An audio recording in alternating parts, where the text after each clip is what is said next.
Hello అండి అందరికీ. Welcome back to our channel Priyanka Telugu vlogs.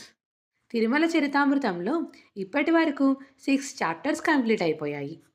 Last time మనం సెవెంత్ చాప్టర్ 2 పార్ట్స్‌గా చెప్పుకుంటున్నాం కదా! 1 పార్ట్ అయిపోయింది. దానికి కంటిన్యూషన్ ఇది.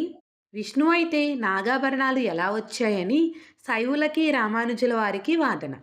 యాదవరాజు రామానుజుల వాదనతో పూర్తిగా ఏకీభవిస్తున్నా తాను విష్ణువుని సర్వశబ్ద వాచ్యుడని తెలుసుకుని మహాదేవ శబ్దం కూడా విష్ణువుదే. శివునిదని తలిచినా తాను నిర్ణేత స్థానంలో ఉన్నాడు కనుక రామానుజమునినే ఈ వాదమునకు సమాధానం చెప్పమంటాడు. దానికి రామానుజుల వారు స్కందునిలో విష్ణువంశం ఉన్నది. కామరూపుడు కనుక 6 చేతులుండవచ్చు, చతుర్భుజుడు కావచ్చు అంటున్న వీరు భగవద్గీత శ్లోకమును ఒకసారి గుర్తు తెచ్చుకోవాలి అని చెప్పారు. ఏ ప్రాణికి ఏ వైభవమున్నా, సిరి గాని, బలం గాని, శక్తి కానీ ఉన్నా అది నా తేజముతో ఒక అంశము నుండి పుట్టినదే. సేనాపతులలో నేను స్కందుడను అనటంలో కుమారస్వామిలో విష్ణు అంశం ఉండవచ్చు. కానీ విష్ణువుకే ప్రత్యేకంగా చెందిన శంఖచక్రాలతో కూడిన రూపం ఉండి తీరాలి అంతే. వృక్షాలలో అశ్వత్థ వృక్ష అని విష్ణు అంశ లేనిదే రాజు కాలేడు కానీ అలా అంశ ఉన్న వారందరిలో శంకుచక్రాలు లేవు కదా.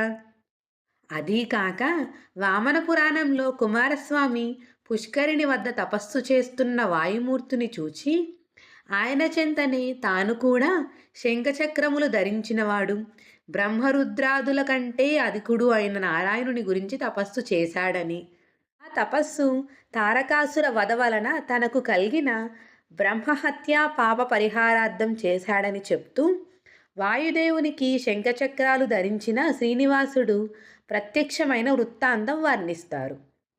అదే విధముగా స్కందుని తపస్సు ఫలించి అతని ఎదుట శ్రీమన్నారాయణుడు ప్రత్యక్షమయ్యి కల్పాంతము వరకు ఎల్లవేళలా తనను ఆరాధిస్తూ తన వద్దే ఉండే వరాన్ని ఇవ్వడం సూచిస్తారు.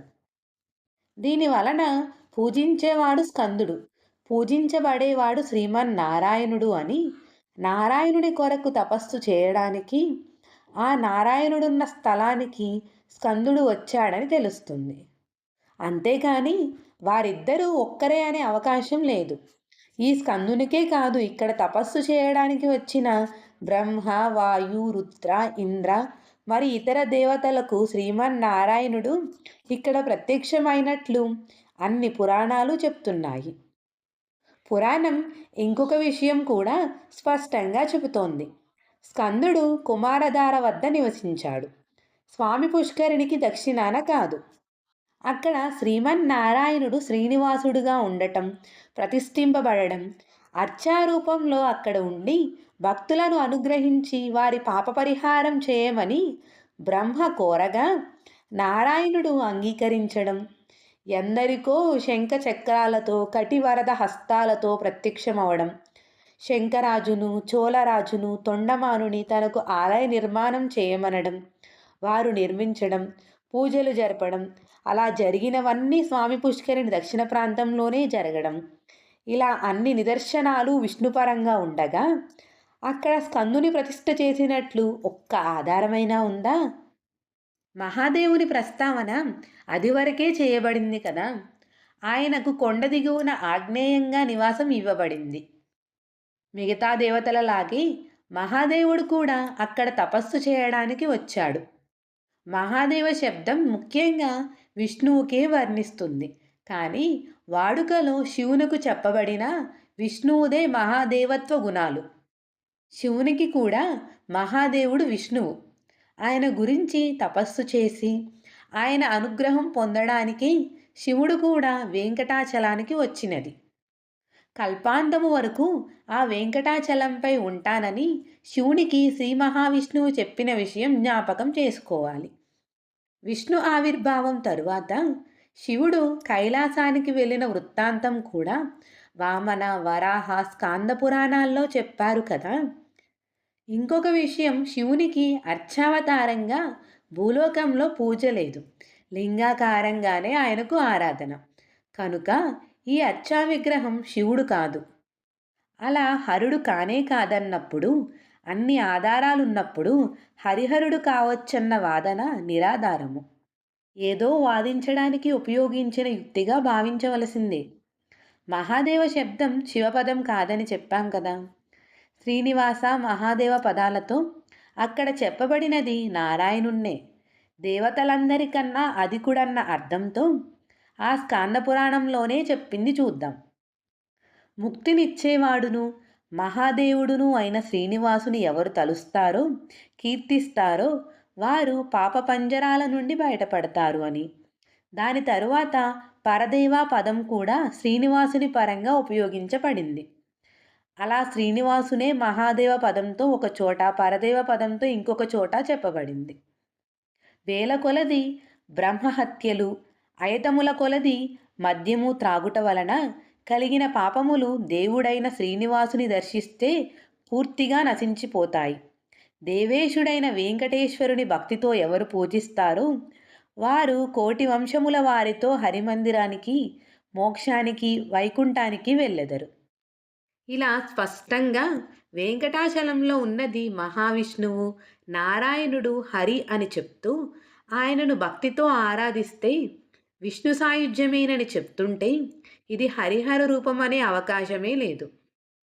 హరిహర రూపుడైతే విష్ణువు ఒక్కనితోనే సాయుధ్యమును పొందడం, ఫలముగా చెప్పడం సమంజసం కాదు కదా.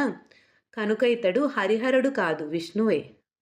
ఇంతేకాక పద్మపురాణంలో అష్టమందు కళాధార లలాట ఊర్ధ్వపుండ్రకుడు అని స్వామివారి నామాన్ని వర్ణించాడు. భవిష్యోత్తర పురాణంలో కూడా ఈ నామ ప్రసక్తి వస్తుంది. ఈ నామము గురించి నొసట పెట్టుకొన్నదని చెప్పబడింది. అష్టమి చంద్రుడు అన్నారని శివుని తలపై చంద్రుడున్నాడని శివునితో సమన్వయం చేయ వీలు లేదు. చెప్పిన విషయం నామం గురించి, ధరించేది నొసట, ఆకారం మాత్రం అష్టమి చంద్రునిది, మృత్తికతో అని చెప్పారు. శివునికి నొసటిపైన కాక తలపై చంద్రుడుంటాడు కనుక ఇది హరిహర రూపమనడానికి వీలు లేదు. ఇలా వాదించిన రామానుజులు పూర్వమీమాంసలోని ప్రమాణ పద్ధతిలో చెప్పబడిన 6 ప్రమాణాలు, మొదటిది శృతి, రెండవది లింగ, మూడవది వాక్య, నాలుగవది ప్రకరణ, ఐదవది స్థాన మరియు 6 సమాఖ్యలు. ఈ 6 విధములైన ప్రమాణములు శ్రీ వెంకటేశ్వరుడు శ్రీమన్నారాయణుడే అని నిరూపిస్తున్నవని చెప్తూ శంఖచక్రాలు ధరించడం, వక్షస్థల లక్ష్మి గరుడిని ఆరోహించి విమానమెక్కడం, బ్రహ్మరుద్రాది దేవతలచే ఆరాధించబడటం, లక్ష్మీపతిత్వం, ఇతర పురాణగాథల సమన్వయం, యశోదకు పెండ్లి చూపిస్తానన్న వాగ్దానం వకులగా పూర్తి చేయడం, సీతాదేవికి తనకు బదులు లంకలో సీతాగృతిగా గడిపిన అగ్నిపుత్రికను తర్వాతి కాలంలో వివాహం చేసుకుంటానన్న ప్రతిజ్ఞ, ఈ శ్రీనివాసుడుగా పద్మావతి వివాహంతో పూర్తి చేయడం, ఇలా అన్ని విషయాలు, సందర్భాలు ప్రమాణ పద్ధతిలో చూపి అన్ని ప్రమాణాలు ఈ వెంకటాచలంలో పుష్కరిణి దక్షిణ భాగాన వెలసిన స్వామి నారాయణుడే అని అర్థమిస్తున్నాయి. అన్ని ప్రమాణాల కన్నా శృతి ప్రమాణం ముఖ్యం. అన్ని శృతి ప్రమాణాలు విష్ణుపరంగానే ఉన్నాయి. ఇక్కడితో స్వామివారి చరిత్ర 7th చాప్టర్ కంప్లీట్ అయిపోయింది. నెక్స్ట్ వీడియోలో మనం 8th చాప్టర్ స్టార్ట్ చేద్దాం. స్వామివారి చరిత్ర కంటిన్యూగా తెలుసుకోవాలంటే వెంటనే మన ఛానల్ని సబ్స్క్రైబ్ చేసుకుని పక్కనే ఉన్న బెల్ ఐకాన్ని క్లిక్ చేయండి. ఈ వీడియో కనుక మీకు నచ్చినట్లయితే వీడియోకి ఒక చిన్న లైక్ ఇచ్చి మన ఛానల్ని సబ్స్క్రైబ్ చేసుకోవడం మర్చిపోకండి. Thank you for watching. Om నమో వెంకటేశాయ.